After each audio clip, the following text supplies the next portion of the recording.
Smoking causes cancer. Smoking kills. புகைப்பிடித்தல் புற்றுநோயை உண்டாக்கும் மற்றும் உயிரை கொல்லும். Consumption of alcohol is injurious to health. மது அருந்துதல் உடல் நலத்திற்கு கேடு விளைவிக்கும்.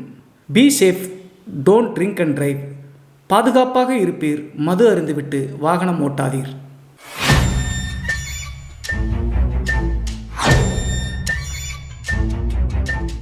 ஹாய் எவ்ரிபடி, நான் உங்கள் Siva. Welcome to our channel. இன்றைய காணொலியில் தமிழ்நாட்டினுடைய நெல் உற்பத்திக்கு புகழ்பெற்ற தஞ்சைக்கு அருகாமையில் நடந்த ஒரு அதிபயங்கர அமானுஷ்ய திகில் சம்பவத்தை தாங்க முழுமையாக பார்க்க போகிறோம். இந்த சம்பவத்தில் ஒரு கிராமத்தினுடைய வாலிபர்கள் நள்ளிரவு நேரத்தில் சரக்கு பார்ட்டிக்காக போகக்கூடாத ஒரு இடத்திற்கு போய் அங்கு நடந்த திகில் மற்றும் அமானுஷ்ய நிகழ்வு தாங்க இன்றைய காணொலி. ஸோ இன்றைய காணொலியும் கொஞ்சம் கூட சுவாரஸ்யம் மற்றும் த்ரில்லிங் குறையாமல் நீங்கள் அப்படியே எதிர்பார்க்கலாங்க. இதுபோன்று உங்களுடைய வாழ்க்கையிலும் ஏதாவது திகில் சம்பவம் நடந்துருச்சுன்னா இந்த மின்னஞ்சல் மூலியமாக அதை ஷேர் பண்ணலாம். ஒருவேளை மின்னஞ்சலில் டைப் பண்ணுறது கஷ்டமாக இருந்துச்சு அப்படின்னா நம்ம சேனலினுடைய இன்ஸ்டாகிராம் லிங்க்கை கீழே டிஸ்கிரிப்ஷனில் கொடுத்துருக்கேன். அதில் போய் ஃபாலோ பண்ணிவிட்டு வாய்ஸ் நோட்டாக கூட ஷேர் பண்ணலாங்க. இது வரைக்கும் நம்ம சேனலை நீங்கள் சப்ஸ்கிரைப் பண்ணாமல் பார்த்துட்டு இருந்தாலும் சரி, புதிய பார்வையாளராக இருந்தாலும் சரி, வீடியோக்கு கீழே இருக்கக்கூடிய சப்ஸ்கிரைப் பட்டன் மற்றும் பெல் ஐக்கான் இரண்டையுமே கிளிக் பண்ணிடுங்க. நம்ம ஷோக்குள்ளே போகலாம்.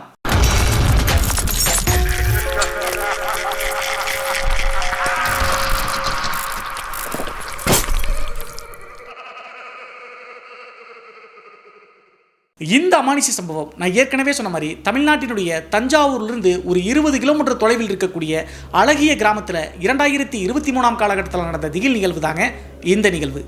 இந்த சம்பவத்தை நம்மளுக்கு மின்னஞ்சல் மூலியமாக ஷேர் பண்ணது விக்னேஷ் அப்படிங்கிற நம்ம சேனலினுடைய சப்ஸ்கிரைபருங்க. இந்த நிகழ்வு 2023 காலகட்டத்தில் இந்த விக்னேஷ், அப்புறம் வீரா, அப்புறம் இன்னும் 2 நண்பர்களுங்க, மொத்தம் இந்த 4 பேருக்கும் நடந்த திகில் நிகழ்வுங்க.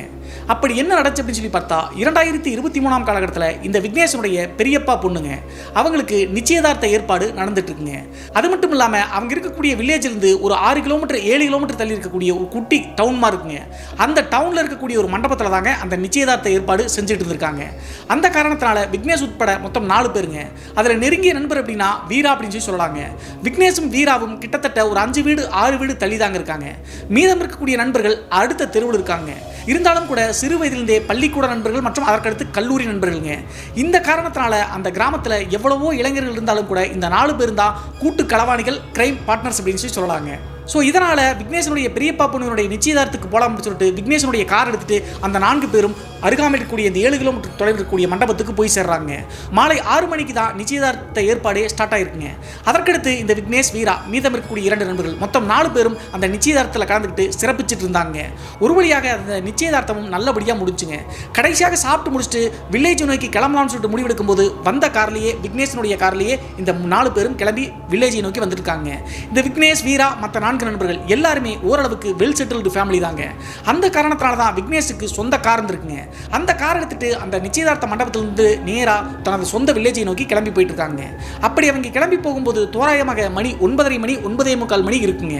அப்படி காரில் போயிட்டு இருக்கும்போது தான் இந்த விக்னேஷ் அப்படிங்கிற நபர்கிட்ட மற்ற 3 நண்பர்களும் ஒரு முக்கியமான விஷயத்தை ரிக்வஸ்ட் பண்ணி கேட்டிருக்காங்க. அது என்ன அப்படின்னு சொல்லி பார்த்தா, இன்னைக்கு உங்களுடைய பெரியப்பா பொண்ணுடைய நிச்சயதார்த்தம் தானே, அதனால எங்களுக்கெல்லாம் ஒரு சின்ன பார்ட்டி வை அப்படின்னு சொல்லிட்டு கம்பல் பண்றாங்க. இந்த 4 பேரை பொறுத்தளவு குடிகாரர்கள் எல்லாம் கிடையாதுங்க. எப்போதாவது குடிக்கணும் அப்படின்னா இந்த மாதிரி சின்ன பார்ட்டியை மாதத்திற்கு ஒரு முறையோ 2 மாதத்துக்கு ஒரு முறையோ சாப்பிடுவது வழக்கங்க, சரக்கடிப்பது வழக்கம். ஸோ அப்படி இருக்கும்போது பார்ட்டி வை அப்படின்னு சொல்லிட்டு அந்த நண்பர்கள் கேட்கும்போது விக்னேஷ் வந்து ஃபர்ஸ்ட் அக்செப்ட் பண்ணலீங்க. போக போக மற்ற 3 நண்பர்கள் எல்லாரும் சேர்ந்து கம்பல் பண்ண காரணத்தினால அதை ஒரு வழியாக அக்செப்ட் பண்ணிக்கிட்டாருங்க. அதற்கடுத்து பிளாக்ல வந்து பார்த்தீங்கன்னா ஒயின் ஷாப் இருந்திருக்குங்க. அந்த ஒயின் ஷாப்பில் போய் பீர் மற்றும் ஹாட் எல்லாம் வாங்கிட்டு காரனுடைய பின்னாடி சைடு போட்டுவிட்டாங்க. அதற்கடுத்து தான் இவங்களுக்கு இருக்கக்கூடிய பெரிய டாஸ்க்குங்க. நான் ஏற்கனவே சொன்னேன் இல்லையா, இவங்க எல்லாருமே 4 குடும்பங்களும் ஊரில் வந்து ஓரளவுக்கு செல்வாக்கான குடும்பங்கள்ங்க. வில்லேஜில் இருக்கக்கூடிய எல்லாத்துக்குமே இந்த 4 பேர்த்த பற்றியும் தெரியுங்க. அது மட்டும் இல்லாமல் விக்னேஷனுடைய கார் வந்து எங்கே நின்னாலும் ஊர்க்காரங்க நிப்பாட்டி என்னப்பா அப்படின்னு சொல்லிட்டு கேள்வி கேட்பாங்க. இந்த காரணத்தினால இந்த 4 பேர்த்துக்கும் எங்கே போய் தண்ணி அடிக்கிறது அப்படின்னு சொல்லிட்டு யோசிக்கிறாங்க. கடைசியாக இவங்க எல்லாருமே சேர்ந்து ஒரு முக்கியமான டிசிஷன் எடுக்கிறாங்க. அது என்ன அப்படின்னு சொல்லி பார்த்தா, கார் வேற பெரிய கார், எங்கே நிப்பாட்டினாலும் ஊர்க்காரங்க கண்டுபிடிச்சிருவாங்க. அதற்கு பதிலாக வேறு ஒரு பிளானை திட்டம் போட்டாங்க. அது என்ன அப்படின்னு சொல்லி பார்த்தா, அவங்களுடைய ஊர்லேருந்து ஒரு 3 கிலோமீட்டர் 4 கிலோமீட்டர் தள்ளி ஒரு காடு மாதிரி இருக்குங்க. அந்த காட்டுப்பகுதியினுடைய மத்தியில் குளம் ஒன்று இருந்திருக்குங்க. அந்த குளக்கரையிலிருந்து ஒரு 1 கிலோமீட்டர் தள்ளி போனால் தான் இந்த விக்னேஸ்வருடைய தென்னந்தோப்பு இருந்திருக்கு. ஸோ அந்த காரணத்தினால அந்த குளத்தை பற்றி இந்த 4 பேருக்கும் நல்லாவே தெரியுங்க. விக்னேஸ்வருடைய தோப்புக்கு போகும்போதெல்லாம் அந்த குளத்தை பற்றி ஊர்க்காரங்க மற்றும் விக்னேஸ்வருடைய அப்பா அம்மாவே பேசுவாங்க. அதற்கான காரணம் என்ன அப்படி சொல்லி பார்த்தா எல்லா கிராமங்களையும் தெரியுங்க. ஏதாவது ஒரு அமானுஷ்ய இடம் இருக்கு, அந்த இடத்துக்கு போக வேணாம் அப்படின்னு சொல்லிட்டு சிறு வயதிலிருந்தே சொல்லி வச்சிருப்பாங்க. அதே மாதிரி தான் இந்த விக்னேஸ்வருடைய தோப்பிலிருந்து 1 கிலோமீட்டர் தள்ளி இருக்கக்கூடிய அந்த குளக்கரைக்கு யாரும் போக வேணாம் அப்படின்னு சொல்லிட்டு சின்ன வயதிலிருந்து சொல்வது வழக்கங்க. ஆனா இவங்க 3 பேருக்கும் இப்போது 22 to 23 வயது இருந்திருக்குங்க. அதனால இளம் வயசு தானே, பயம் மரியாதை இல்லையா? இந்த ஆவிகள் அமானுஷ்யங்கள் பேய்கள் மேல எல்லாம் நம்பிக்கை கிடையாதுங்க. இவங்க நம்புவது எல்லாமே இறைவன் ஒருத்தரை மட்டும்தாங்க. இந்த 4 பேருக்கும் கடவுள் நம்பிக்கை ரொம்ப அதிகங்க. அதில் இன்னும் குறிப்பாக சொல்லணும் அப்படின்னா இந்த விக்னேஷ் அப்படிங்கிறவருக்கு லட்சுமி நரசிம்ம சாமி இருக்கு இல்லையா, அந்த நரசிம்மர் சாமி அப்படின்னா ரொம்ப பக்தி அதிகம் அப்படின்னே சொல்லலாங்க. அது மட்டும் இல்லாமல் இந்த விக்னேஷ் அப்படிங்கிறவர் நரசிம்மனுடைய அருளால் தான் பிறந்தார் அப்படின்னு சொல்லிட்டு அவங்களுடைய அம்மா அப்பா சொல்வது வழக்கங்க. அதற்கு முக்கியமான காரணம் என்ன அப்படின்னு சொல்லி பார்த்தா விக்னேஷனுடைய அம்மாவை பொறுத்தளவு வெள்ளிக்கிழமை ஆச்சு அப்படின்னாவே போதுங்க, அவங்களுடைய ஊர்லேருந்து 10 கிலோமீட்டர் 12 கிலோமீட்டர் தள்ளி இருக்கக்கூடிய ஒரு லட்சுமி நரசிம்மர் கோயில் இருக்குங்க. அந்த கோவிலுக்கு வாரம் தவறாமல் போய் சாமி கும்பிட்டு வருவது வழக்கங்க. அது மட்டும் இல்லாமல் விக்னேஷனுடைய அம்மா அப்பாவுக்கு திருமணமாகி 3 வருடங்கள் குழந்தைகளே இல்லைங்க.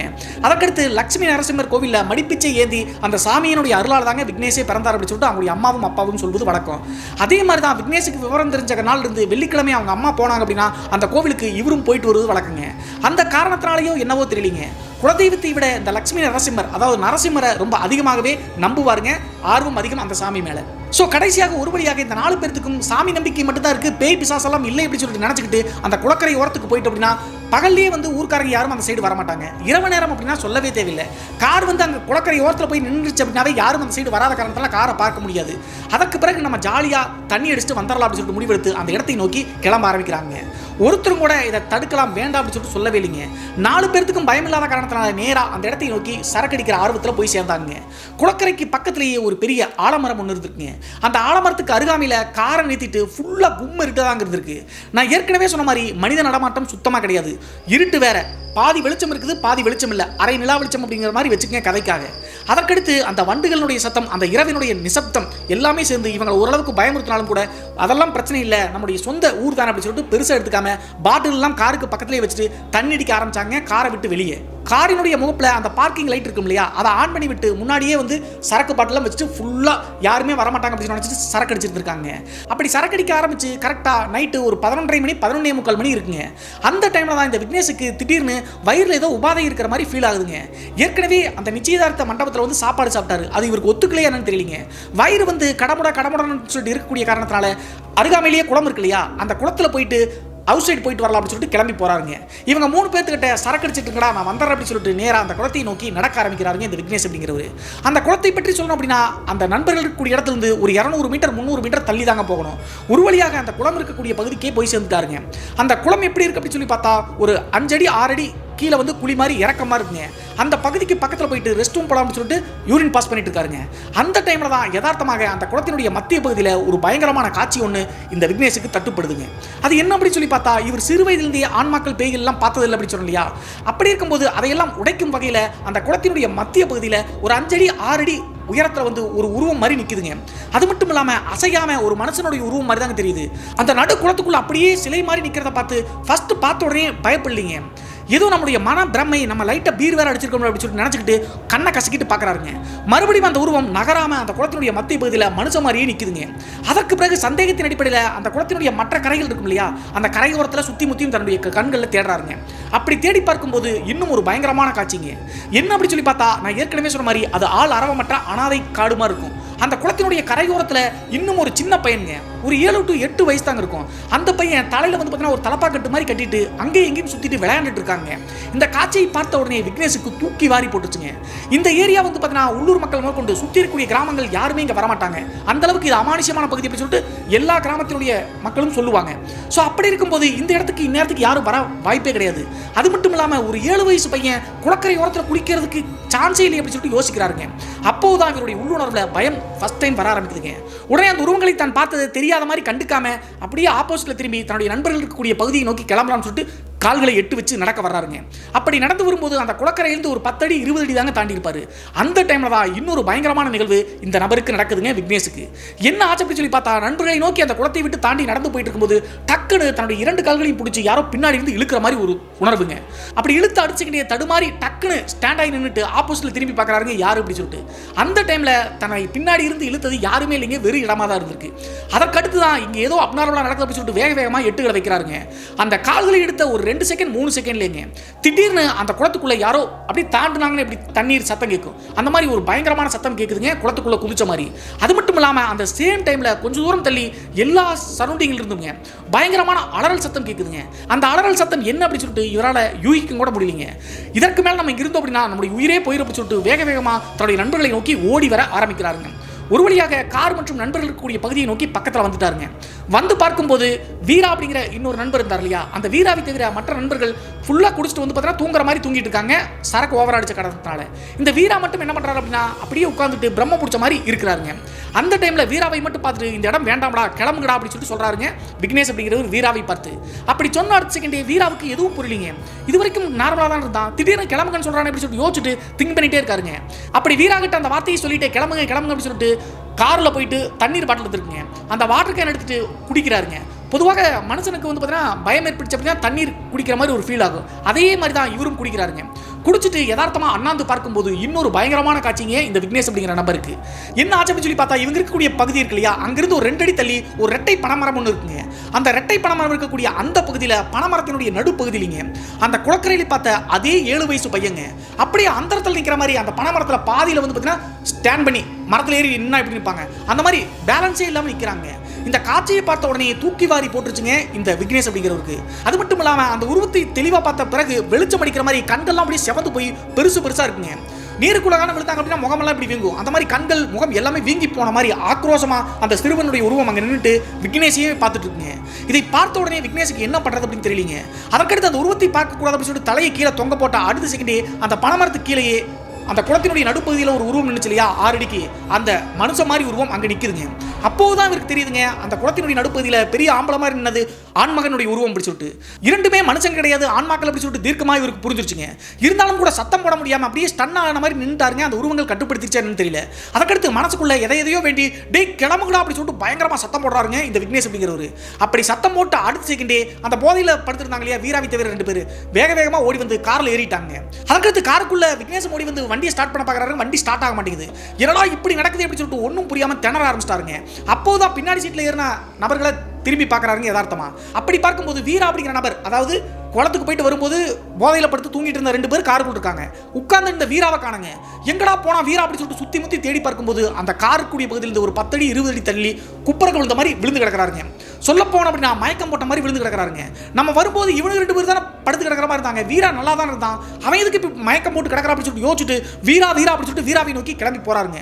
பக்கத்தில் நெருங்கி வீரா பக்கத்தில் போக போக அந்த பனைமரம் ஓரத்தில் நின்று அந்த உருவங்கள் 2மே அப்படியே வீராவினுடைய சைடு பகுதியில் நடுங்கிற மாதிரி கொஞ்சம் கொஞ்சமாக நகர்ந்து வருதுங்க. இந்த டைம்ல விக்னேஷ் என்ன நினைச்சாரு அப்படின்னு சொல்லி பார்த்தா, நம்மளுக்கு மட்டும் இல்ல நம்முடைய நண்பர்களுக்கும் எந்த உயிர் பிரச்சனையும் வரக்கூடாது அப்படின்னு நினைச்சிட்டு மயங்கி விழுந்தக்கூடிய வீராவை எப்படியோ கஷ்டப்பட்டு காருக்கு இழுத்துட்டு வர்றாருங்க. கார் பக்கத்தில் இழுத்துட்டு வர தூரமாக நின்று அந்த 2 உருவங்களும் அப்படியே கொஞ்சம் கொஞ்சமாக வீரா பக்கத்தில் வருதுங்க. கரெக்டாக கார் பக்கத்தில் நெருங்கி வந்த உடனே வீராவை பார்த்து அந்த 2 ஆண்மக்களும் ஆக்ரோஷமாக பார்க்குதுங்க. அந்த பார்வையில் வீராவினுடைய மனசு என்ன சொல்லுது அப்படின்னு சொல்லி பார்த்தா, இந்த வீரா அப்படிங்கிற பையனை மட்டும் விட்டுட்டு போ, நீ கிளம்பு அப்படின்னு அந்த ஆண்மக்கள் சொல்ற மாதிரி இவருடைய உள்ளுணர்வுல தென்படுதுங்க. ஆண்மக்கள் ஒரு மெசேஜை கன்வே பண்ணணும் அப்படின்னா இப்படி தாங்க பண்ணும். அது பேசலினாலும் கூட அந்த பார்வையில் அர்த்தம் புரியுதுங்க விக்னேஷுக்கு. இவனை விட்டுட்டு நீ மட்டும் கிளம்பி போ அப்படின்னு சொல்ற மாதிரி அந்த உள்ளுணர்வு வந்து சொல்ல ஆரம்பிக்குதுங்க. இருந்தாலும் கூட தன்னுடைய நண்பனை விடக்கூடாது அப்படின்னு சொல்லிட்டு காரில் மறுபடியும் இழுத்து தூக்கி போட்டு வேகமாக வந்து பார்த்தீங்கன்னா டிரைவிங் சீட் பக்கத்தில் வராருங்க. வர அவர் நினைக்காத தெய்வங்களே கிடையாதுங்க. அந்த டைமில் அவரே எரியாம எவ்வளவோ சாமிகளுடைய ஞாபகங்கள் வந்தாலும் கூட நரசிம்மா அப்படி சொல்லிட்டு வேண்ட ஆரம்பிச்சிட்டாருங்க வாய் விட்டு. அப்படி வேண்டுன்னு அடுத்த செகண்டேங்க எங்கிருந்து வந்துச்சு அப்படின்னே தெரியலீங்க. நான் ஏற்கனவே சொன்ன மாதிரி அது ஒரு அனாதை காட்டுப்பகுதி. சுற்றி எல்லா சைடுதும் 360 டிகிரி சைடு இருந்துன்னு வச்சுக்கோங்க. கிட்டத்தட்ட நிறைய நாய்கள் இந்த பகுதியை நோக்கி ஓடி வர மாதிரி ஆக்ரோஷமாக குறைக்கிற சத்தம் கேட்குதுங்க. அந்த சத்தத்தை கேட்ட உடனே எதுவும் புரியாமல் காருக்குள்ளே ஏறிட்டாருங்க. ஒரு 2 செகண்ட் 3 செகண்டில் கிட்டத்தட்ட ஒரு 10 நாய்கள் 12 நாய்கள் சூழ்ந்துருச்சுங்க அந்த காரை சுற்றி. கார் பக்கத்தில் வந்த உடனே விக்னேஷ் வந்து தன்னை கடிச்சிருமோ அப்படின்னு நினைக்கும் போது இவங்களை பாதுகாக்க தாங்க அந்த நாய்கள் வந்திருக்கு. எனக்கு தெரிஞ்சு நரசிம்மாவை காப்பாற்று அப்படின்னு சொல்லிட்டு விக்னேஷ் வேண்ட காரணத்தினால நரசிம்மனே அந்த காலபைரவன் உருவத்தில் நாய்கள் அனுப்பியிருப்பாராட்டுங்க. நாய்கள் எல்லாமே என்ன பண்ணுச்சு அப்படின்னா கிட்டத்தட்ட ஒரு 10 நாய்கள் இருக்குன்னு வச்சுங்களேன். ஒரு 7 நாய் 8 நாய் கார்களை சுற்றி ரவுண்டு கட்டிக்கிச்சுங்க. ரவுண்டு கட்டிட்டு அந்த உருவங்கள் நிற்குது இல்லையா, அந்த உருவங்களை பார்த்து ஆக்ரோஷமாக குறைக்குதுங்க. இவங்களுக்கு பாதுகாப்பாக நிற்கிற மாதிரி நிற்குது. மீதம் இருக்கக்கூடிய 2 நாய்கள் 3 நாய்கள் என்ன பண்ணுச்சு அப்படின்னா அந்த உருவங்கள் இருக்கக்கூடிய பகுதியை நோக்கி விரட்டி குறைச்சிக்கிட்டே போகுதுங்க. ஆனால் நாய் எப்படி குறைச்சாலும் கூட அந்த 2 உருவங்களும் காரை நோக்கி தாங்க வர ட்ரை பண்ணுது. அந்த இடத்துல இருந்து மறையவும் மாட்டேங்குது, போகவும் மாட்டேங்குது. கஷ்டப்பட்டு அந்த நாய்கள் குறைக்க நெருங்கி இந்த காருக்கு கூடிய பக்கத்திலேயே வருதுங்க. இதை பார்த்துட்டு இருந்த விக்னேஷுக்கு என்ன பண்றது அப்படின்னு தெரியலங்க. மனசே விட்டு போயிட்டாரு. இன்றோடு நம்முடைய உயிர் போக போகுது அப்படின்னு சொல்லிட்டு மனசுல நினைக்க ஆரம்பிச்சிட்டாருங்க. அப்போதான் டக்குன்னு இவருக்கு ஒரு ஞாபகம் வருதுங்க. அது என்ன அப்படி சொல்லி பார்த்தா, இப்போ இருக்கக்கூடிய இந்த கார் விக்னேஷனுடைய கார் தானே. எப்போதுமே வெள்ளிக்கிழமை அவங்களுடைய அம்மாவும் விக்னேஷும் வந்து நரசிம்மர் கோவிலுக்கு போனாங்க அப்படின்னா அங்கே பிரசாதமாக குங்குமம் தான் கொடுப்பாங்க. அந்த குங்குமத்தை கார் டேஷ்போர்டில் அவங்க அம்மா வைப்பது வழக்கங்க. அந்த குங்குமம் ஞாபகம் வந்த காரணத்தினால நரசிம்மனுடைய குங்குமம் இதில் வந்து பார்த்தீங்கன்னா அந்த பேய்களுடைய ஆட்டம் நிலைக்காது அப்படின்னு நினச்சிட்டு அந்த குங்குமத்தை தேடுறாருங்க. பொதுவாக பயத்திலையோ அவசரத்திலையோ எதையாவது பொருளை தேடணும்னே கிடைக்காது. அதே மாதிரி தான் கிட்டத்தட்ட 2 நிமிஷம் 3 நிமிஷம் வரைக்கும் அவசரமாக அந்த குங்குமத்தை தேடும்போது கிடைக்கவே இல்லைங்க. கடைசியாக நிதானமாக யோசிச்சு பார்க்கும்போது டேஷ்போர்டில் தான் அந்த குங்குமத்தை வச்சு அப்படி சொல்லிட்டு டக்குன்னு கண்டுபிடிச்சி எடுத்துட்டாருங்க. எடுத்து அடுத்த செகண்டே பின்னாடி வந்து பார்த்தீங்கன்னா தண்ணீர் குடிச்சாரில் வாட்டர் பாட்டில் அந்த வாட்டர் கேன் எடுத்துட்டு குங்குமத்தை அந்த தண்ணிக்குள்ளே போட்டாருங்க. போட்டுட்டு ஒரு குலுக்கி பிரசாதம் மாதிரி எடுத்துட்டாருங்க. அந்த டைமில் தான் விக்னேஷுக்கு இன்னொரு பயங்கரம்ங்க. என்ன ஆச்சு அப்படின்னு சொல்லி பார்த்தா தூரமாக 10 அடி தள்ளி விழுந்து கிடக்கூடிய வீராவை தூக்கிட்டு வந்து காரில் போட்டார் இல்லையா. ஆனால் இப்போது மறுபடியும் வீரா வந்து காரில் இல்லைங்க. எங்கடா போனா அப்படின்னு சொல்லிட்டு அந்த குங்குமத்தினுடைய தண்ணீரை குலுக்கிட்டே பார்க்கும்போது மறுபடியும் ஏற்கனவே எந்த இடத்துல விழுந்து கிடந்தாரோ அதே இடத்துல தாங்க விழுந்து கிடக்கிறாரு. ஆனால் இப்போது அந்த நாய்களில் மறுபடியும் ஒரு 2 நாய்கள் வீராவை பாதுகாப்பாக அங்கே பக்கத்தில் நின்று அந்த உருவங்களை பக்கத்தில் வராமல் கஷ்டப்பட்டு விரட்டிட்டு இருக்குங்க. இதை பார்த்த உடனே தைரியத்தை வரவழைச்சிட்டு வீரா நம்முடைய உற்ற நண்பன், அது மட்டும் இல்லாமல் அவங்களுடைய அம்மா அப்பா நம்மளை நம்பி தான் அனுப்பியிருக்காங்க அப்படின்னு சொல்லிட்டு யோசிச்சுட்டு வேகமாக வீரா இருக்கக்கூடிய பகுதியை நோக்கி அந்த குங்குமம் கலந்த பிரசாதமாக இருக்கக்கூடிய தண்ணீர் எடுத்துட்டு நெருங்கி அந்த உருவங்கள் பக்கத்தில் போறாருங்க. உருவங்கள் பக்கத்தில் போக காரை சுற்றி நின்று இருந்த நாய்கள் விக்னேஷுக்கும் கூடவே பாதுகாப்பாக வருதுங்க. அவருக்கு எதுவும் ஆயிடக்கூடாது அப்படின்னு சொல்லிட்டு கடைசியாக ஒரு வழியாக அந்த உருவங்களுக்கு ஒரு 5 அடி 6 அடி பக்கத்தில் தைரியத்தை வரவழைச்சு நின்றுட்டு அந்த பிரசாத தண்ணீர் அப்படியே வீசுற மாதிரி வீசுறாருங்க. அப்படி வீசினா அடுத்த செகண்டுங்க ஒரு செகண்ட் 2 செகண்ட்ல பயங்கரமான ஒரு அலறல் சத்தங்க. வவ்வால்கள் வந்து பார்த்தீங்கன்னா எப்படி கதறும் கூட்டமாக கத்துச்சுன்னா அந்த மாதிரி ஒரு சத்தம்ங்க. அப்படி சத்தத்தோடு சேர்த்து அந்த உருவங்கள் ரெண்டும் அப்படியே கங்காரு மாதிரி 2 குதி குதிச்சிருக்குங்க. குதிச்சுட்டு ஒரு குதி குதிச்சுட்டு அடுத்து மேலே ஏறும்போது அப்படியே காற்றில் கரைகிற மாதிரி காணாமல் போயிடுச்சுங்க. அதற்கு பிறகுதான் பெருமூச்சே விட்டாருங்க இந்த விக்னேஷ் அப்படிங்கிறவரு. இந்த சம்பவம் நடந்து அந்த ஆன்மாக்கள் விலகி போன ஒரு நிமிஷம் 2 நிமிஷத்துலேயே அங்கே குறைச்சிருந்த நாய்கள் எப்படி எங்கே போய் மறைஞ்சு அப்படின்னு தெரியலங்க. கண்ணை மூடி கண்ணை திறக்கக்குள்ள நாய்களும் காணாமல் போயிடுச்சுங்க. மறுபடியும் மயங்கி கிடக்கக்கூடிய வீராவை தூக்கி காரில் போட்டு வண்டியை ஸ்டார்ட் பண்ண பார்க்குறாருங்க. ஸ்டார்ட் ஆகல. அதற்கடுத்து இனிமேல் மறுபடியும் இந்த ஆன்மாக்கள் வராது, இந்த குங்கும தண்ணீர் நம்ம கிட்ட இருக்கு அப்படின்னு சொல்லி நினச்சிட்டு என்ன நடந்திருக்கும் அப்படின்னு சொல்லிட்டு காரனுடைய முன்னாடி பேனட் இருக்கும் இல்லையா திறந்து பார்க்குறாருங்க. பேட்டரியில் வந்து பார்த்தீங்கன்னா வயர் வந்து லூஸாக இருந்திருக்கு. அதனால தான் வண்டி ஸ்டார்ட் ஆகலை. அதை தெரிஞ்சுக்கிட்டு டைட் பண்ணி விட்டு வண்டியை ஸ்டார்ட் பண்ணாருங்க. ஸ்டார்ட் ஆயிடுச்சு. அதற்கடுத்து வேகமாக தன்னுடைய சொந்த வில்லேஜை நோக்கி புயல் வேகத்தில் வந்துட்டு இருக்காருங்க.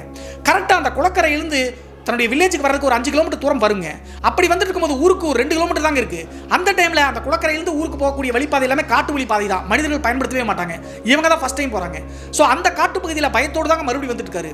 அப்படி வந்துட்டு இருக்கும்போது காரனுடைய பேனட் சைடுங்க பின்னாடி சைடு இருந்து யாரோ வேகமாக பட்டு தட்ட சத்தம் கேட்குதுங்க. அந்த தட்ட சத்தத்தை கேட்ட உடனே புரிஞ்சிருச்சுங்க விக்னேஷுக்கு.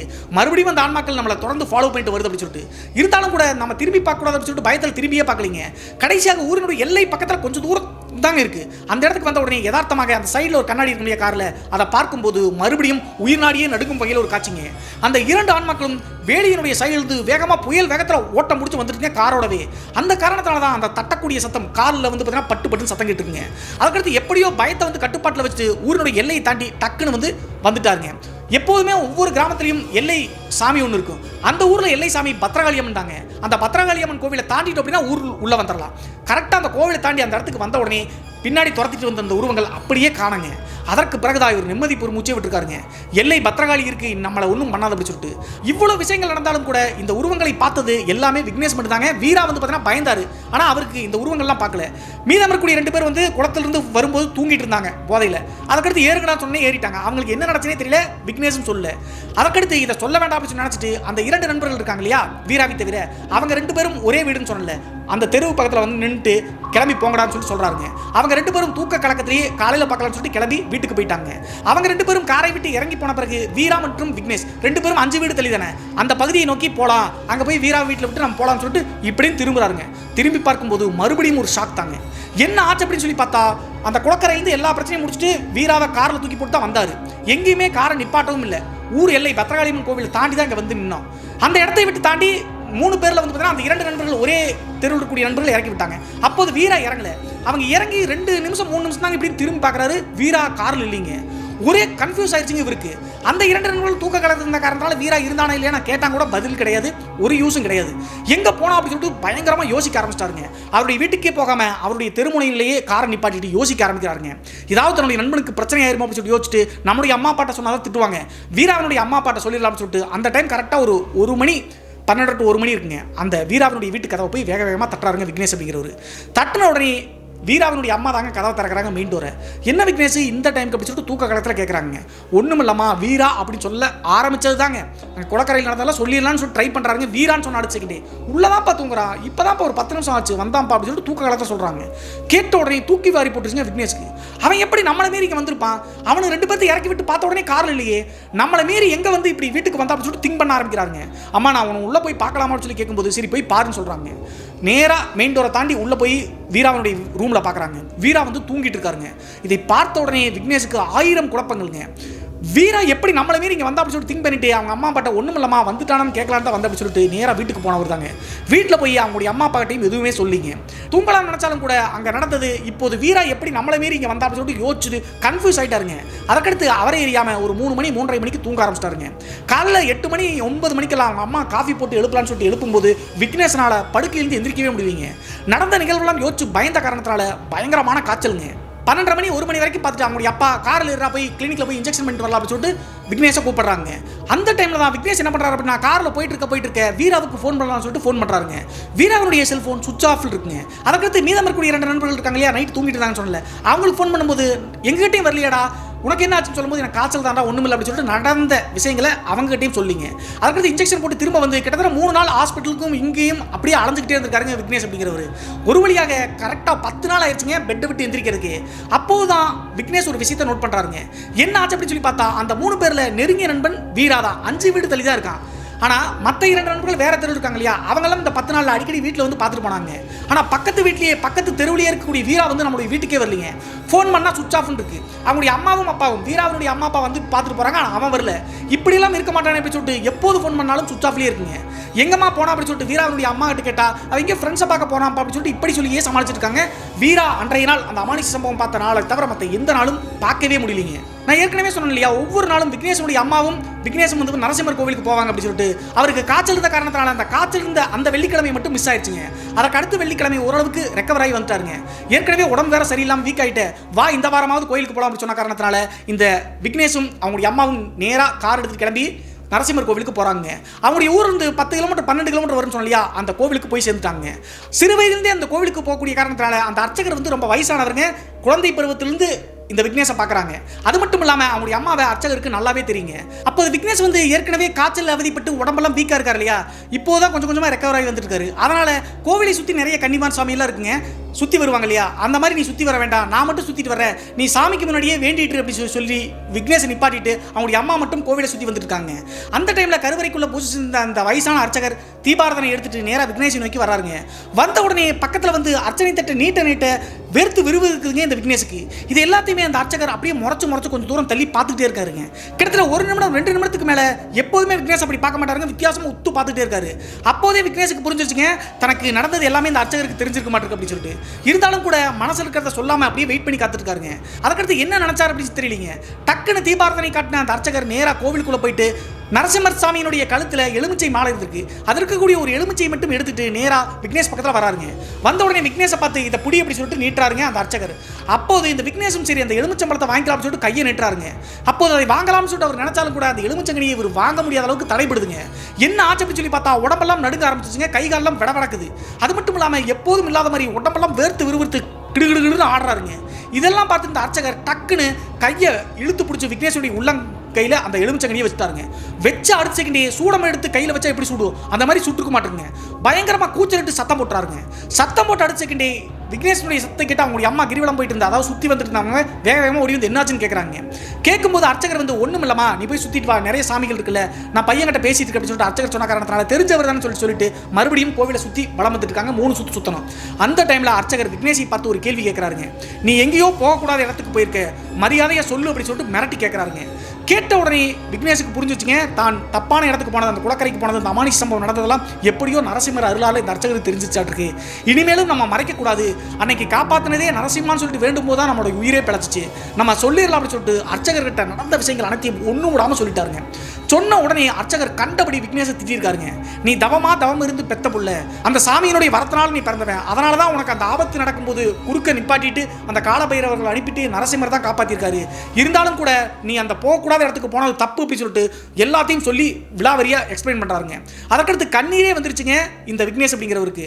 நடந்த விஷயங்கள்லாம் யோசிச்சு பார்த்து அவர் சொல்வது உண்மைதான், நரசிம்மர் சாமியை வேண்டல அப்படின்னா அன்னைக்கு நம்மளுடைய உயிரே போயிருக்க சொல்லி யோசிச்சுட்டு மன்னிப்பு கேட்டாருங்க. அதற்கடுத்து இப்படி பேசிட்டே இருக்கும்போது சுற்றி வந்துட்டு அவங்களுடைய அம்மாவும் வந்துட்டாங்க. வந்த உடனே அவங்களுடைய அம்மா கிட்ட விக்னேஷ் செஞ்ச எல்லா விஷயங்களையும் ஒன்று விடாமல் சொல்லிட்டாங்க, அந்த குளத்துக்கு போனது எல்லாத்தையுமே. அதற்கடுத்து அவங்களுடைய அம்மா கண்டபடி திட்டிருக்காங்க. இனிமேல் 6 மணி 7 மணிக்கு மேலே நீ கார் எடுத்துட்டு வெளியே போகக்கூடாது, வீட்டை தவிர எங்கேயுமே வெளியே போகக்கூடாதுன்னு சொல்லி கண்டபடி திட்டிருக்காங்க, கண்டிச்சிருக்காங்க. எல்லாம் முடிஞ்ச பிறகு அந்த நரசிம்ம சாமியினுடைய அந்த சிலையை பார்த்து வேண்டிக்கிட்டு நேராக கோவிலை விட்டு கிளம்பலான்னு சொல்லிட்டு கிளம்புறாங்க. கிளம்பும்போது நேராக அவங்களுடைய அம்மா தாங்க ஃபர்ஸ்ட் காரில் ஏறாங்க. அந்த டைமில் அர்ச்சகர் வந்து பார்த்தீங்கன்னா நீங்கள் போங்க பையன்கிட்ட இன்னொன்று பேசணும் அப்படி சொன்ன காரணத்தினால ஏதாவது அறிவுரைக்கான சொல்லி அனுப்புங்க சாமி அப்படின்னு சொல்லிட்டு அவங்களுடைய அம்மா சொல்லிட்டு காருக்கு போயிட்டாங்க. அதுக்கடுத்து விக்னேஷை மறுபடியும் கூப்பிட்டுருக்காருங்க. கூப்பிட்ட பிறகு என்னுடைய உள் மனசு வேற என்னமோ சொல்லுது, உனக்கு எந்த ஆபத்தும் வராது நரசிம்மனுடைய அருளால, ஆனா ஏதோ ஒரு உயிர் ஊசலாடுது நீங்க செஞ்ச தப்புனால அப்படின்னு எனக்கு தோணுதுன்னு சொல்லிட்டு அர்ச்சகர் சொல்றாருங்க. இதை கேட்ட உடனே விக்னேஷ் பயந்து போயிட்டாருங்க. என்ன சாமி சொல்றீங்க, எனக்கு ஆபத்து இல்லை அப்படின்னா அந்த 3 பேர்ல யாருக்காவது ஆபத்து அப்படின்னு சொல்லி கேட்கும்போது அதெல்லாம் எனக்கு தெரியாது, ஆனா நீங்க செஞ்ச தப்புனால ஏதோ ஒரு உயிர் மட்டும் ஊசலாடுன்னு சொல்லிட்டு நரசிம்மன் வாயினால எனக்கு சொல்ல தோணுது, இது சாமி சொன்னதுன்னு நினைச்சுக்கோ, எனக்கு என்ன பண்றதுன்னு தெரியல அப்படின்னு சொல்லிட்டு இப்படி சொல்றாருங்க. அதற்கடுத்து விக்னேஷ் குழம்பி போயிட்டாருங்க. அர்ச்சகர் ஏன் இப்படி சொன்னார் அப்படின்னு சொல்லி திங்க் பண்ணிட்டே ஒரு வழியாக வீட்டுக்கு வந்துட்டாருங்க. அவங்களுடைய அம்மா கிட்ட இந்த விஷயத்தையெல்லாம் சொல்ல, ஏதோ உயிர் ஊசலாடுதுங்களா, வீட்டுக்கு வந்துட்டு திங்க் பண்ணிட்டே இருக்காருங்க. ஆனால் அன்றைய இரவு நடந்ததா இன்னும் பயங்கரத்தின் உச்சம் அப்படி சொல்லலாங்க. என்ன ஆச்சு அப்படி சொல்லி பார்த்தா நைட்டு ஒரு 7 மணி 7:30 மணி தோராயமாக இருக்குங்க. வீராவுடைய அப்பாவும் அம்மாவும் ஃபோன் பண்ணுறாங்க இந்த விக்னேஷ் அப்படிங்கிற நபருக்கு. உடனே ஃபோன் அட்டன் பண்ண உடனே வீட்டுக்கு வாப்பா அப்படின்னு சொல்லி சொல்கிறாங்க. சரி கிட்டத்தட்ட 10 நாள் ஆச்சு நம்ம காய்ச்சல் இருக்கும்போது வந்து வீரா நம்மளை வந்து பார்க்கல, எங்கேயோ ஃப்ரெண்ட்ஸோட வெளியே போயிட்டான்னு சொல்லிட்டு இருக்காங்க. இன்னைக்கு கூப்பிடுறாங்களே வீட்டுக்கு வந்துட்டானாட்டுக்கு போய் பார்க்கலான்னு சொல்லிட்டு கிளம்பி போகிறாங்க. போய் பார்க்கும்போது இவங்களுக்கு பெரிய ஷாக்குங்க. என்ன ஆச்சு அப்படி சொல்லி பார்த்தா வீராவுடைய அம்மா அப்பா சாயந்தரம் ஒரு 3 மணி to 3:30 மணிக்கு எங்கேயோ சொந்தக்காரங்க வீட்டுக்கு போயிட்டு வரப்போ சொல்லிட்டு கார் எடுத்துட்டு கிளம்பிட்டாங்க. வீரா மட்டும் தான் வீட்டில் இருந்திருக்காரு. அப்போது இந்த நபர் என்ன பண்ணியிருக்காரு அப்படின்னு சொல்லி பார்த்தா பக்கத்து ஊரில் பன்றி கடை இருக்குங்க. அந்த பன்றி கடையில் போய் 1/2 கிலோ பன்றி இறைச்சியை வாங்கிட்டு வந்திருக்காருங்க. வாங்கிட்டு வந்து கிச்சனில் வந்து பார்த்தீங்கன்னா பன்றி இறைச்சியை வறுத்து சமைச்சிருக்காருங்க. சமைச்சிட்டு அத்தனையும் சாப்பிட்டு அந்த தோல் மாதிரி திட்டுத்திட்டா இருக்கும், பன்றியினுடைய தோல் மாதிரி இருக்கும், அதை வந்து அப்படி இப்படியே போட்டுக்காருங்க. கரெக்டாக 6:30 மணி 7 மணிக்கு தான் வீட்டுக்கு வந்திருக்காங்க. வீட்டுக்கு வந்து கிச்சனில் பார்க்கும்போது பயங்கரமாக துர்நாற்றம் அடிச்சிருக்கீங்க. என்ன ஆச்சு அப்படின்னு சொல்லிட்டு உள்ளே போய் பார்த்த உடனே ஷாக் ஆயிடுச்சுங்க. பன்றி கறியை சமைச்சிருக்காங்க. தன்னுடைய மகனான வீராவை தவிர வேறு யாரும் இதை செய்ய மாட்டாங்க. அது மட்டும் இல்லாமல் இவங்க வந்து பார்க்கும்போது வீரா வீட்டில் இல்லைங்க, எல்லாத்தையும் சாப்பிட்டு முடிச்சு இங்கே வெளியே போயிட்டாராட்டுக்கு. ஃபோன் பண்ணால் சுவிட்ச் ஆஃப் இருக்கு. இதை எல்லாத்தையுமே விக்னேஷ் கிட்ட சொல்லும்போது விக்னேஷ் குழம்பி போயிட்டாருங்க. இதில் ஒரு முக்கியமான விஷயம் என்ன அப்படின்னு சொல்லி பார்த்தா பன்றிக்கறி சாப்பிட்டு தப்பு கிடையாது, அவங்களுக்கு ஏற்கனவே வழக்கம் இருக்கு அப்படின்னு சொல்லி நீங்கள் நினைக்கலாம். ஆனால் அவங்களுடைய குடும்பத்தை பொறுத்தளவு நான்வெஜ் சாப்பிடுவாங்க. ஆனால் பன்றி அப்படிங்கிறது அவங்களுடைய வீட்டுக்கு சுத்தமாக ஆகாதுங்க, அவங்களுடைய குலதெய்வத்துக்கு ஆகவே ஆகாது. அது மட்டும் இல்லாமல் இந்த வீரா வந்து பார்த்தீங்கன்னா சிக்கன் மட்டனே வந்து பார்த்தீங்கன்னா மோந்து சும்மா லைட்டாக தாங்க சாப்பிடுவார், நான்வெஜ்னா சுத்தமாக ஆகாது. ஆனால் பன்றிக்கறியே எடுத்து சாப்பிட்டுக்காரு அப்படின்னா கண்டிப்பாக சாத்தியமே கிடையாது. இன்னொரு விஷயம் என்ன அப்படின்னு சொல்லி பார்த்தா வீரா விக்னேஷ் இவங்க எல்லாம் செல்வந்தரனுடைய பிள்ளைகள். கிச்சன்ல எல்லாம் இந்த அளவுக்கு சமைக்க மாட்டாங்க. ஆனால் அப்போது சமைச்சிருக்கூடிய அந்த மிச்சம் இருக்கக்கூடிய பன்றியினுடைய அந்த வறுவல்லாம் பார்த்தா பக்காவாக யாராவது தெரிஞ்சு சமைச்சாங்கன்னா எப்படி சமைப்பாங்க அந்த மாதிரி சமைச்சிருக்காங்க. இதெல்லாம் பார்த்து தான் குழம்பி போய் 3 பேரும் முடிச்சுட்டு இருக்காங்க. அப்போதும் வந்து பார்த்தீங்கன்னா விக்னேஷுக்கு பயம்ங்க. அன்னைக்கு நடந்தது வீராவு தான்லாம் போய் குடிச்சிட்டு வந்து அவங்க அம்மாவுக்கு தெரிஞ்சிச்சு. இப்போது வந்து பார்த்தீங்கன்னா இவங்களுக்குலாம் தெரியாது இல்லையா, சொல்லக்கூடாது அப்படின்னு நினச்சிட்டு திடமாக இருந்திருக்காருங்க. சரிம்மா வரட்டும் அப்படி சொல்லிட்டு நைட்டு 10 மணி வரைக்கும் வெயிட் பண்ணி காத்துட்டு வரவே இல்லை. அதற்கடுத்து தான் வீராவுடைய அப்பா என்ன யோசிச்சார் அப்படின்னு சொல்லி பார்த்தா இதை பெருசாக்க வேண்டாம், அவன் வந்தானா சாஃப்டாக நான் சொல்லி இதுமேல் இது பண்ண வேணாம்னு சொல்லி முடிச்சிடறேன், இதை பெருசாக ஒரு பூகமாக கிளம்ப வேண்டாம். அது மட்டும் இல்லாமல் நம்ம வீட்டில் பன்னிக்கறி சமைச்சோம் அப்படின்னு சொன்னால் சொந்தக்காரங்களாம் தப்பாக நினைப்பாங்க அப்படின்னு சொல்லிட்டு வீக்னேஷ் நீ வீட்டுக்கு போப்பா வரட்டு நான் பார்த்துக்கிறேன் அப்படின்னு சொல்லிட்டாங்க. விக்னேஷ் கிளம்பி 10 நிமிஷத்தில் டான்னு வீரா வீட்டுக்குள்ளே என்ட்ரி ஆகிறாருங்க. அவங்களுடைய அப்பா ஏற்கனவே சொன்ன மாதிரி சாஃப்டாக சொல்லி சமாளிச்சிட்டாருங்க. நம்முடைய குலதெய்வத்துக்கு இதெல்லாம் ஆகாது சாமி, பன்றிக்கறியெல்லாம் சமைச்சு சாப்பிட்டுருப்பியாட்டுக்கு, உன்னை தவிர இது யாரும் செய்ய மாட்டாங்க, நீ தான் இந்த வீட்டில் இருக்க அப்படின்னு சொல்லும்போது அப்படியே ஒரு முறைச்சிருக்காருங்க. தன்னுடைய அப்பா அம்மாவுக்கு நல்லா பணிஞ்சு போகக்கூடிய நபர் தாங்க இந்த வீரா அப்படிங்கிறவர். ஆனால் அவங்க அப்பா அப்படி சொல்லும்போது பார்த்த பார்வையே வேறங்க. இனிமேல் ஒரு வார்த்தை பேசணும் அப்படின்னா உன்னை வெட்டிடுவேண்டா அப்படிங்கிற மாதிரி அந்த பார்வை இருந்துச்சுங்க. அதற்கடுத்து சரி நம்ம வயசை நம்மளே மரியாதைக்கு எடுத்துக்கூடாது அப்படின்னு நினச்சிட்டு அவங்களுடைய அப்பா சாந்தமாயிட்டாருங்க. அதற்கு பிறகு எதுவுமே தெரியாத மாதிரி ரூம்குள்ளே போய் படுத்து தூங்க ஆரம்பிச்சிட்டாருங்க. சாப்பாடு எடுத்து போய் கொடுக்க அவங்களுடைய அம்மா கொடுக்கும்போது சாப்பாடை தூக்கி வீசிட்டாருங்க. சரி அவன் ஏதோ டிஸ்டர்ப் ஆயிருப்பானுக்கு விட்டு அப்படி சொல்லிட்டு அவங்களுடைய அப்பா சொல்லிட்டு அப்படியே விட்டாங்க. அதற்கடுத்து காலையில் ஒரு 6 மணி 7 மணிக்கு விக்னேஷுக்கு ஃபோன் பண்ணி அவங்களுடைய அப்பா நடந்த விஷயங்களை நைட்டு நடந்தது எல்லாத்தையும் சொல்லியிருக்காருங்க. நான் வீட்டுக்கு வரப்பா அப்படின்னு சொல்லிட்டு விக்னேஷ் அங்கிருந்து 5 வீடு தாங்க கிளம்பி வரதுக்குள்ள பெட்ரூம்ல படுத்திருந்த வீரா எப்படி போனார் அப்படின்னு தெரியலங்க. புயல் வேகத்தில் கிளம்பி போனவர் தாங்க. ஊர் பூரா தேடுறாங்க. அந்த மீதம் இருக்கக்கூடிய 2 நண்பர்கள் இருக்காங்க, எல்லாரும் சேர்ந்து தேடுறாங்க, எங்கேயுமே இல்லை. அப்போதான் விக்னேஷ் வந்து அந்த 2 நண்பர்கள்ட்ட கேள்வி கேட்கறாருங்க. 10 நாள் ஆச்சு நான் காய்ச்சல படுத்திருந்தேன், நீங்கெல்லாம் வந்தீங்க, வீராவுடைய அம்மா அப்பா கூட வந்து கேட்டு போனாங்க, ஆனால் அவன் வரவே இல்லை, அவன் உங்க கூட சுத்தினான்னு சொல்லி கேட்குறாங்க. அப்போதான் அவங்க 2 பேரும் என்ன சொன்னாங்கன்னா, எப்போதுமே உங்ககிட்ட இருப்பாங்க, எங்கிட்ட இருப்பான், ஆனால் எங்க கூடயும் வரலடா அப்படின்னு சொல்லி சொல்லும்போது மிரண்டு போயிட்டாங்க. சிறு வயதிலிருந்தே இந்த 3 வீட்டில் விக்னேஷ் அப்புறம் இந்த 2 நண்பர்கள் இவங்களுடைய வீட்டில் மட்டும் தாங்க இருப்பாங்க, வேற எந்த வீட்டுக்கும் வீரா போக மாட்டாரு. அப்படி இருக்கும்போது இந்த 10 நாள் எங்க போனா எது போனா அப்படின்னு சொல்லிட்டு கன்ஃபியூஸ் ஆயிட்டாங்க. சரி எப்படியும் இன்னைக்கு நைட்டு தூங்க வீட்டுக்கு தானே வருவான், நம்ம கேட்டுக்கலாம் அப்படின்னு சொல்லிட்டு பதட்டப்படாம வெயிட் பண்ணி காத்துட்டு இருக்காங்க. வீராவுடைய அம்மா பாட்டை இனிமேல் நாங்க பாத்துக்கிறோம், நீங்க அவனை எதுவும் கேள்வி கேட்க வேணாம் சொன்ன காரணத்தால சரி நண்பர்கள் தலையில் போட்டு அவங்க சாந்தமாயிட்டாங்க. முன்னாடி நாள் இரவு தான் 10 மணி வரைக்கும் வெயிட் பண்ணி அவன் வந்து வரவே இல்லை. இன்னைக்கு நம்ம எக்காரணத்தை கொண்டும் 1 மணி ஆனாலும் இங்கே இருக்கலாம், அவன் வரட்டும் அப்படின்னு சொல்லி வெயிட் பண்ணி இந்த விக்னேஷ் வீட்லேயே வீராவுடைய வீட்லேயே இருந்திருக்காருங்க. இது ஒரு முக்கியமான விஷயம் என்ன அப்படின்னு சொல்லி பார்த்தா, முன்னாடி நாள் தான் வந்து கோயிலுக்கு போயிட்டு இவங்க வந்தாங்க. யார்? விக்னேஷனுடைய ஃபேமிலி. எப்போதுமே நரசிம்மர் கோவிலுக்கு போயிட்டு வந்தாங்க அப்படின்னா அந்த குங்குமத்தை கொண்டு வந்து ஃப்ரெண்ட்ஸுக்கு கொடுப்பது வழக்கம். அதே மாதிரி தான் முன்னாடி நாள் தான் பன்றிக்கறி சாப்பிட்டனால கொடுக்கல, அவனை பார்க்கவும் முடியல இல்லையா. இன்னைக்கு பாக்கெட்டில் அந்த குங்குமத்தை வச்சு தாங்க உட்காந்துருக்காரு. இது எப்படியோ வீராவுக்கு தெரிஞ்சுச்சாட்டுங்க. நீங்கள் கண்டுபிடிச்சிருப்பீங்க, வீரா வந்து பார்த்தீங்கன்னா ஆல்ரெடி பொசஸ் ஆகிட்டாருங்க. அதனால தான் அந்த ஆன்மாக்கள் இதெல்லாம் செய்ய மாட்டிருக்கு. கிட்டத்தட்ட நைட்டு 11 மணி வரைக்கும் வெயிட் பண்ணி அந்த வீராவுடைய ரூம்லேயே விக்னேஷ் காத்துட்டு இருந்திருக்காருங்க. அவங்களுடைய அம்மா அப்பாவும் காத்துட்டு இருக்காங்க, ஆனால் வீரா வரவே இல்லை. கடைசியாக 12 மணி ஆகுது, 1 மணி ஆகுது. வீராவை காணாத காரணத்தினால பயந்து போயிட்டாங்க. எங்க சுத்தினாலும் வீரா வந்து பார்த்தீங்கன்னா ஒரு நாள் கூட வீட்டுக்கு வராமல் இருந்தது இல்லைங்க. ஆனால் இப்போது ஃப்ரெண்ட்ஸ் வீட்லையும் இல்லை, விக்னேஷும் இங்கே தான் இருக்காரு, எங்கே போனா அப்படின்னு சொல்லிட்டு பதட்டப்பட்டு தேட ஆரம்பிச்சிட்டாங்க. எல்லா பக்கம் தேடி எங்கேயுமே காணுங்க. அப்போதுதான் இந்த விக்னேஷுக்கு ஒரு விஷயம் புலப்பட்டிருக்குங்க. எல்லாமே வித்தியாசமா வீரா பண்றான். சின்ன வயதுலேருந்து இப்படி பண்ணதே இல்லை, பன்றிக்கறி சாப்பிட்டா நம்மளை வந்து பார்க்கல, அந்த இடத்துக்கு போயிட்டு வந்த பிறகுதான் இதெல்லாம் நடக்குது. அது மட்டும் இல்லாமல் அந்த சம்பவம் நடக்கக்கூடிய அன்றைய நாள் அந்த ஆன்மாக்கள் 2ம் வீராவை மட்டும் தான் மயக்கம் போட்டு கீழே விழுக வச்சு இவனை விட்டுட்டு நீ கிளம்பி போ, விட்டுட்டு போ அப்படின்னு சொல்லிட்டு அந்த ஆன்மாக்கள் வந்து உள்ளுணர்வில் சொல்லிச்சு இல்லையா. இதெல்லாம் யோசிச்சு பார்த்து அர்ச்சகர் சொன்னது இதையெல்லாம் சிங்க் பண்ணி பார்த்து புரிஞ்சிருச்சுங்க. உயிர் ஊசலாடிட்டு இருக்குது அப்படின்னு சொன்னதை வீராவுக்கு தான் அப்படி சொல்லிட்டு புரிஞ்சுக்கிட்டாருங்க. உடனே வேக வேகமாக அர்ச்சகருக்கு ஃபோன் பண்ணுறாருங்க. அப்போது அர்ச்சகர் விக்னேஷ் சொன்ன எல்லாத்தையும் கேட்டு அவருக்கும் சிங்க் ஆயிடுச்சுங்க. நான் சொன்னதெல்லாம் யோசிச்சு பார்த்தா கண்டிப்பாக அந்த உயிர் ஊசலாடுங்கிறது நினைக்கிறது வீராவுக்கு தான். ஒரு நிமிஷம் வெயிட் பண்ண அப்படி சொல்லிட்டு அந்த நரசிம்மர் சாமியை கேட்டுட்டு பூ போடுற மாதிரி கேட்டு கேட்டு பார்த்துட்டு பாருங்க. கடைசியாக 1/2 மணி நேரம் கழிச்சு இந்த விக்னேஷுக்கு ஃபோன் பண்ணுறாருங்க. விக்னேஷுக்கு ஃபோன் பண்ணி என்ன சொல்றாரு அப்படின்னு சொல்லி பார்த்தா, எனக்கு தெரிஞ்சு நான் சொல்ற இடத்துக்கு போ, ஆனால் நீ மட்டும் போகக்கூடாது, ஊரே சேர்ந்து போகணும். அங்கே போனீங்க அப்படின்னா அவன் அங்கே தான் இருப்பான்னு எனக்கு தோணுது. நரசிம்மனும் அப்படி தான் சொல்கிற மாதிரி எனக்கு புலப்படுது அப்படின்னு சொன்ன காரணத்தினால எங்க சாமின்னு சொல்லிட்டு ஃபோன்லேயே விக்னேஷ் கேட்டிருக்காருங்க. ஏன் ஃபோனில் கேட்குறாரு அப்படின்னா, நரசிம்மர் கோவில் பூசாரியும் இந்த ஊரும் வந்து 12 கிலோமீட்டர் டிஸ்டன்ஸ். ஸோ இங்கே இருக்கிறது பத்திரகாளியம்மன் கோவில் பூசாரி தான். ஸோ அந்த காரணத்தில் தான் ஃபோன் பண்ணி கேட்டிருக்காங்க. உடனே எங்கே அப்படின்னு சொல்லி கேட்கும்போது அந்த குளம் இருந்துச்சு இல்லையா, அந்த அமானுஷ சம்பவம் நடந்த அந்த இடத்துல தான் அவன் இருப்பான்னு சொல்லிட்டு எனக்கு தோணுது. நீங்கள் வீராவனுடைய ஃபேமிலி, உங்கள் ஃபேமிலி எல்லாம் ஆம்பளைங்க பொம்பளையெல்லாம் சேர்ந்து கூட்டமாக போங்க, தீப்பந்தங்கள் எடுத்துகிட்டு போங்க, டார்ச் எல்லாம் எடுத்துகிட்டு போகாதீங்க. தீப்பந்தங்கள் எடுத்துகிட்டு போனீங்க அப்படின்னா அந்த கெட்ட சக்திகள் தாக்க வச்சு அப்படின்னா காப்பாற்றிக்கலாம் உங்களை அப்படின்னு சொல்லி சொன்ன காரணத்தினால எல்லாரும் ஆளுக்கு ஒரு தீப்பந்தங்கள் எடுத்துகிட்டு குரூப்பாக ஒரு 10 பேர் 20 பேர் போகிறாங்க அந்த குளக்கரையை நோக்கி. போகக்கூடிய வழிப்பாதையில் வீராவுடைய அம்மா அப்பாட்ட எல்லாத்தையும் ஒன்று விடாமல் விக்னேஷ் சொல்லிட்டாருங்க. விக்னேஷனுடைய அம்மாவுக்கு தான் ஏற்கனவே தெரியுமில்ல, அந்த விஷயத்தை சாஃப்டாக சொல்லிட்டாங்க. ஒரு வழியாக அங்கே போய் பார்க்குறாங்க. அங்கே போயிட்டு பார்க்கும்போது அந்த நரசிம்மனுடைய அர்ச்சகர் சொன்னது சரிதாங்க. அந்த குளக்கரை இருக்கு இல்லையா, நைட்டு 12 மணி 12:30 மணி இருக்கும். அந்த குளக்கரையினுடைய மத்திய பகுதியில் குளிச்சுட்டு இருக்காருங்க இந்த வீரா அப்படிங்கிறவர். அவருக்கு நல்லாவே நீச்சல் தெரியுங்க, அதனால் பிரச்சனை இல்லையாட்டுக்கு. அந்த டைமுக்கு நள்ளிரவு நேரத்தில் அந்த காட்டு பகுதியில் யாராவது குளிப்பாங்களா, அப்படி குளிச்சுட்டு இருக்கிறத பார்த்து மிரண்டு போயிட்டாங்க. பக்கத்தில் நெருங்கி போய் வீராவுடைய அம்மாவும் அப்பாவும் பதட்டத்தில் வீரா அப்படின்னு சொல்லி சத்தம் போட்டு அடிச்சுக்கினாங்க. டக்குன்னு குளத்துக்குள்ள அப்படியே குமிழி போட்ட மாதிரி உள்ள முங்கிட்டாருங்க. முங்கிட்டு வந்து மேலே வரவே இல்லைங்க. 5 நிமிஷம் ஆகுது, 10 நிமிஷம் ஆகுது, எங்கேயுமே காணோம். குளக்கரையை சுற்றி ஆளுக்கு 2 பேர் அப்படி சுற்றி சுற்றி தேடுறாங்க. இங்கே முங்கினவர் குளக்கரையினுடைய அடுத்த எஜ் தெரியுங்க, அந்த எஜ்ஜில் எந்திரிக்கிறாரு. அங்கே தீப்பந்தங்களோட நின்று இங்கிட்டு வராது. அந்த குளத்துக்குள்ளேயே வந்து பார்த்தீங்கன்னா சர்க்கஸ் காமிக்கிற மாதிரி காமிக்கிறாருங்க. இதெல்லாம் வீரா செய்யக்கூடிய வாய்ப்பே கிடையாதுங்க.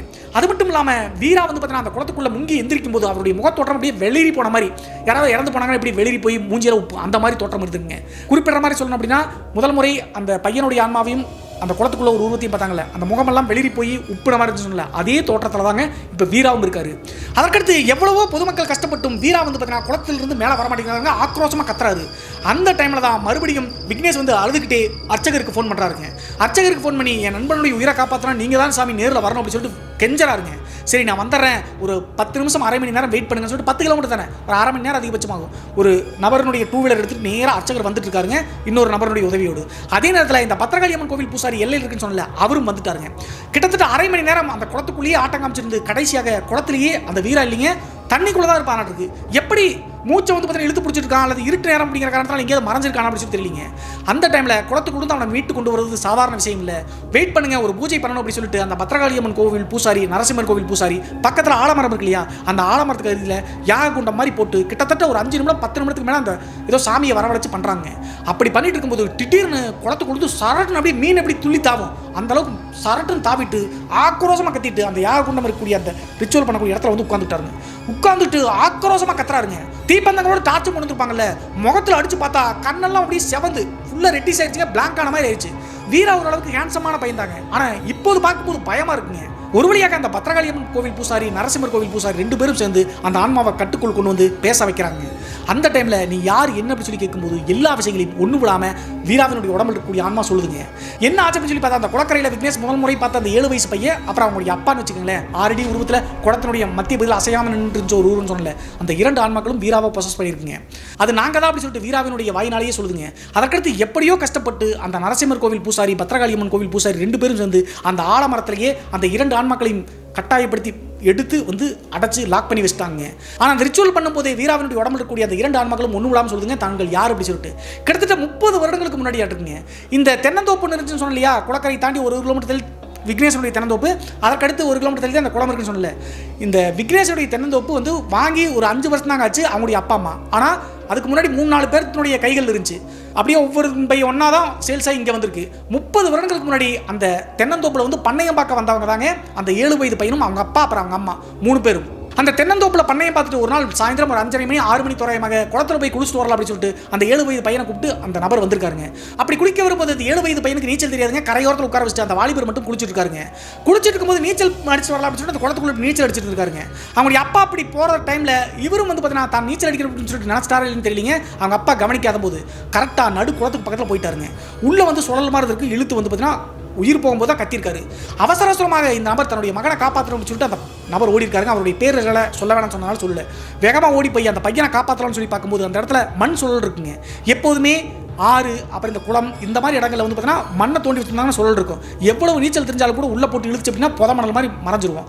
அதே மாதிரி அந்த சுழல் மாதிரி இருக்கக்கூடிய பகுதியில் 2 பேரும் உள்ளே போய் இறந்து போயிட்டாங்க. அப்படி இறந்து போன அந்த 2 நபர்களும் வந்து பார்த்தீங்கன்னா காணமே அப்படி சொல்லிட்டு அந்த பண்ணையத்தில் இருக்கக்கூடிய அந்த நபருடைய மனைவி வந்து தேட ஆரம்பிக்கிறாங்க. குளத்துக்கு தானே போனாங்க அப்படின்னு சொல்லிட்டு சுற்றி முற்றி தேடி பார்த்துட்டு கரெக்டாக இரவு 10 மணி கடைசியில் குளத்துக்கு தான் போனாங்கன்னு தேடி பார்க்கும்போது துணிகள் மட்டும் கிடந்துருங்க. கடைசியாக ஒரு வழியாக ஊர்க்காரங்களும் சேர்ந்து அந்த 2 பேருடைய சடலத்தை வெளியெடுத்திருக்காங்க. பொதுவாக இந்த மாதிரி ஆசைகள் நிறைவேறாமல் அட்பாய்ஸில் போயிட்டாங்க அப்படின்னா அந்த ஆன்மாக்கள் வந்து பார்த்தீங்கன்னா தன்னுடைய எண்ணங்களை நிறைவேற்றுவதற்காக ஆசைகளை நிறைவேற்றுவதற்காக அங்கேயே தான் வளம் வந்துட்டு இருக்கும். அதே மாதிரி தான் இந்த 2 ஆன்மாக்களும் அவங்க இறந்த பிறகு அந்த குளக்கரையை சுற்றியே வளம் வந்துட்டு இருக்குங்க. உள்ளூர்காரங்கள்லாம் அந்த குளத்தில் துரித வைக்க போன பெண்கள் ஆண்கள் நிறைய பேர் வந்து பார்த்தீங்கன்னா இந்த ஆன்மாக்கள்னால பாதிக்கப்பட்டு உயிர் போகக்கூடிய ஆபத்தில் இருந்திருக்காங்க. 1-2 பேர் இறந்தே போயிருக்காங்க பக்கத்து ஊர்க்காரங்கள்லாம் சேர்ந்தவங்க. அதற்கு பிறகுதான் ஒவ்வொன்றா தெரிஞ்சு இந்த ஏரியாவே அமானுஷி ஏரியா அப்படின்னு சொல்லிட்டு சுற்றி இருக்கக்கூடிய கிராமங்கள் எல்லாருமே தடுத்து நிறுத்திருக்காங்க, இங்கே வர வேண்டாம் அப்படின்னு சொல்லிட்டு. ஆனால் அதையெல்லாம் மீறி தான் இந்த விக்னேஷ் உட்பட 4 நண்பர்கள் வந்து இந்த வீராவுக்கு இப்படியெல்லாம் பொசஸ் ஆயிருக்கு அப்படின்னு சொல்லிட்டு ஒன்று விடாமல் எல்லாமே தெரிஞ்சுக்கிட்டாங்க அந்த வீராவினுடைய உடம்புல இருக்கக்கூடிய ஆன்மா மூலியமாக. நம்மளுக்கெல்லாம் ஒரு கேள்வி வரும், 4 பேர் இருக்கும்போது வீராவை மட்டும் அது ஏன் டார்கெட் பண்ணிச்சு அப்படின்னு சொல்லிட்டு கேள்வி கேட்போம் இல்லையா. அதில் ஒரு முக்கியமான விஷயம் என்ன அப்படின்னு சொல்லி பார்த்தா இந்த விக்னேஷை விட்டுருங்க, அவர் நரசிம்மரனுடைய அருள் பெற்றவர். மீதம் இருக்கக்கூடிய 2 பேர்த்த டார்கெட் பண்ணல. அப்படின்னா வீரா என்ன, அவர் என்ன ஸ்பெஷல் அப்படின்னு சொல்லிட்டு கேட்போம் இல்லையா.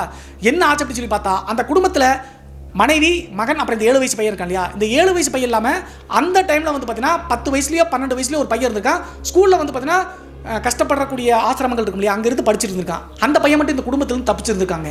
அந்த 7 வயது பையனுடைய அண்ணனுடைய பேர் தாங்க வீரா அப்படிங்கிறவங்க. இவங்க வந்து அந்த குடிச்சிட்டு அந்த இடத்துலயே வீரா வீரா அப்படின்னு சொல்லிட்டு தன்னுடைய நண்பனை கூப்பிடும்போது அந்த ஆன்மாக்கள் வந்து என்ன நினச்சி அப்படின்னு சொல்லி பார்த்தா இந்த 7 வயது பையனுடைய அண்ணன் தான் இவன் அப்படி சொல்லிட்டு நினச்சிக்கிச்சாட்டு இருக்குங்க. பொதுவாக ஆன்மாக்கள் அப்படி தாங்க நினைக்கும். நிறைய இந்த பேய்களை பற்றி ஆராய்ச்சி பண்ணக்கூடியவங்க. அதே மாதிரி இந்த சந்திரமுகி மூவியில் கூட ரஜினிகாந்த் வந்து சைக்காட்டிஸ்டாக இருப்பார். ஆனால் அந்த வேட்டையன் அப்படிங்கிற மகாராஜாவுடைய செருப்பு எடுத்து போட்டுவிட்டு நான் தான் வேட்டையன் அப்படி சொல்லிட்டு அந்த ஆன்மாக்கள் சொல்லும்போது அந்த ஜோதிகாவினுடைய உடம்புல இருக்கக்கூடிய ஆன்மா வந்து அது ஏற்றுக்கும், நீ தான் அப்படி சொல்லிட்டு பழி வாங்க பார்க்கும். அதே மாதிரி தாங்க ஆன்மாக்கள் நினைக்கும். இது உண்மையும் கூட. பேரனாமல் ரிசர்ச்சர் வந்து பார்த்தீங்கன்னா இப்படி தான் சொல்கிறாங்க. இவங்க வந்து வீரா வீரா அப்படி சொல்லிட்டு இருக்கும்போது இவன் நம்முடைய குடும்பத்தை சேர்ந்தவன் அப்படி சொல்லிட்டு அந்த 7 வயது பையன் தன்னுடைய அண்ணன் தான் அப்படி சொல்லி நினச்சிட்டு வீராவை வந்துட்டு இங்கே விட்டுட்டு போங்க அப்படி சொல்லிட்டு விக்னேஷை சொல்லியிருக்கீங்க. அந்த காரிலிருந்து மயங்கி போய் விழுகும்போது இவனை விட்டு போன்னு சொல்லி சரியா, அது இதனால தாங்க. அது மட்டும் இல்லாமல் அந்த 2 ஆன்மாக்களுடைய டார்கெட் என்ன அப்படி சொல்லி பார்த்தா அந்த குடும்பத்தில் அந்த 7 வயது பையன் கணவர் இறந்து போயிட்டார் இல்லையா. கிட்டத்தட்ட 2-3 வருடங்கள் கழிச்சு அந்த மனைவியும் வந்து பார்த்தீங்கன்னா தூக்கு போட்டு இறந்துட்டாங்க. அந்த வீரா அப்படிங்கிற பையன் மட்டும் தாங்க உயிரோடு இருக்கான். அது எதுவும் சொந்தக்காரங்கிட்ட வளருவான்னு இருக்கு. அந்த பையன் தான் இந்த பையன் அப்படி நினச்சிட்டாங்க. ஃபாலோ பண்ணிட்டு வீராவை மட்டும் டார்கெட் பண்ணியிருக்கு அந்த 2 ஆன்மாக்களும், அப்பாவினுடைய ஆன்மாவும் 7 வயது பையனுடைய ஆன்மாவும். ஸோ இந்த எல்லா விஷயத்தையும் இந்த அர்ச்சகர் வீராவினுடைய அப்பா அம்மாட்ட தெளிவாக எக்ஸ்பிளைன் பண்ணாருங்க.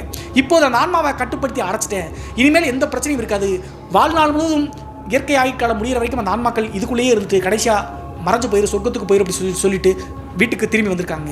அவங்க சொன்ன மாதிரி இந்த சம்பவம்லாம் நடந்து முடிஞ்சு வீட்டுக்கு வந்த பிறகு வீராவுடைய குடும்பத்தாருக்கு ஒரு சந்தேகம் இருந்துச்சுங்க, மறுபடியும் காண வருமோ அப்படின்னு சொல்லிட்டு.